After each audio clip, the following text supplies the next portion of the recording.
നമ്മുടെ സോഷ്യൽ മീഡിയയിൽ ഏറ്റവും കൂടുതൽ ചർച്ച ചെയ്യപ്പെടുന്ന വിഷയമാണ് KSRTC ബസ്സിലെ സ്ത്രീകളുടെ സൗജന്യ യാത്ര. അയൽ സംസ്ഥാനങ്ങളിലൊക്കെ ഇത് നടപ്പിലാക്കിയപ്പോൾ വലിയ രീതിയിൽ ചർച്ചയായിരുന്നു. എന്നാൽ നമ്മുടെ ഈ കേരളത്തിൽ ഇതിനെ ചൊല്ലി വലിയ വിവാദങ്ങളാണ് നടക്കുന്നത്. എന്തുകൊണ്ടാണ് ഇത്രയും നല്ലതെന്ന് തോന്നുന്ന ഒരു പദ്ധതിക്ക് പിന്നിൽ ഇത്രയധികം വിമർശനങ്ങൾ ഉയരുന്നത്? ആദ്യം തന്നെ പറയട്ടെ, സാധാരണക്കാരായ സ്ത്രീകളെ സംബന്ധിച്ച് ഇത് വളരെ വലിയൊരു ആശ്വാസമാണ്. ദിവസവും ജോലിക്കും പഠനത്തിനുമൊക്കെയായി യാത്ര ചെയ്യുന്ന ലക്ഷക്കണക്കിന് സ്ത്രീകൾ നമ്മുടെ ഈ നാട്ടിലുണ്ട്. അവരുടെ ഒരു മാസത്തെ വരുമാനത്തിന്റെ നല്ലൊരു പങ്ക് യാത്രക്കായി മാറ്റിവെക്കേണ്ടി വരുന്നു. ഇങ്ങനെയുള്ളവർക്ക് സൗജന്യ യാത്ര ലഭിച്ചാൽ അത് അവരുടെ കുടുംബത്തിന്റെ നിത്യജീവിത ചെലവുകൾക്ക് കുറയ്ക്കാൻ വലിയ രീതിയിൽ സഹായകമാകുമെന്നതിൽ ഒരു തർക്കവുമില്ല. പിന്നെ എന്തുകൊണ്ടാണ് ഇത്രത്തോളം വിമർശനം ഉയരുന്നത്?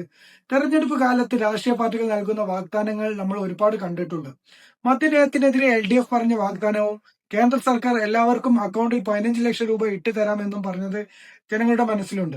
യഥാർത്ഥത്തിൽ UDF മുന്നോട്ട് വെച്ച അല്ലെങ്കിൽ അവർ കൊണ്ടുവന്ന ഈ ജനപ്രിയ പദ്ധതിക്ക് രാഷ്ട്രീയമായി തകർക്കുക എന്ന ഒറ്റ ലക്ഷ്യം മാത്രമാണ് ഇന്ന് BJPക്കും CPMനും ഉള്ളത്.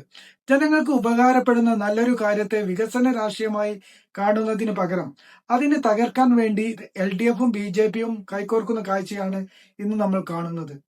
ചുരുക്കി പറഞ്ഞാൽ ജനങ്ങൾക്ക് നേരിട്ട് ഉപകാരം ലഭിക്കുന്ന ഒരു പദ്ധതി കേവലം രാഷ്ട്രീയ ലാഭത്തിന് വേണ്ടി എതിർക്കുന്നത് ശരിയല്ല എന്നാണ് എന്റെ അഭിപ്രായം. നന്ദി.